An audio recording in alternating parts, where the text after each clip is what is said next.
Iran అణు ప్రాజెక్టులను ధ్వంసం చేసింది ఇజ్రాయెల్. ఇరాన్లోని ఇస్ఫహాన్ దగ్గర భారీ పేలుడు సంభవించింది. అణు కేంద్రంపై ఇజ్రాయెల్ ఎయిర్ స్ట్రైక్స్ కి దిగింది. దానికి సంబంధించిన బిగ్ బ్రేకింగ్ న్యూస్ చూస్తున్నారు. దీంతో ఒక్కసారిగా మంటలు చెలరేగాయి. మిన్జాదేహ్లో రహస్యంగా ఏర్పాటు చేసిన న్యూక్లియర్ కాంపౌండ్ పైన దాడి చేసింది ఇజ్రాయెల్. గతేడాది అమెరికా దాడుల తర్వాత అణు కార్యక్రమం మిన్జాదేకి మళ్లించింది ఇరాన్.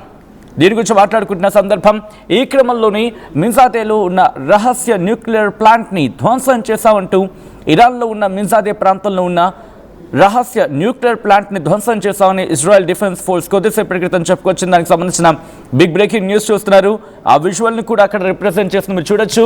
మిన్జాదేలోని ఆ ప్లాంట్ ఉన్న ప్రాంతాన్ని పూర్తిగా మ్యాప్ చేసి అది ఇరాన్ అని చెప్పింది. ఆ ఇరాన్లో మిన్జాదే ప్రాంతాన్ని కూడా లొకేట్ చేయడం జరిగింది. మీరు చూడొచ్చు దాదాపుగా ఈస్ట్ వైపు కాకపోయినా నార్త్ వైపు కాకపోయినా పోనీ వాయువ్యం వైపు అంటే నార్త్ వెస్ట్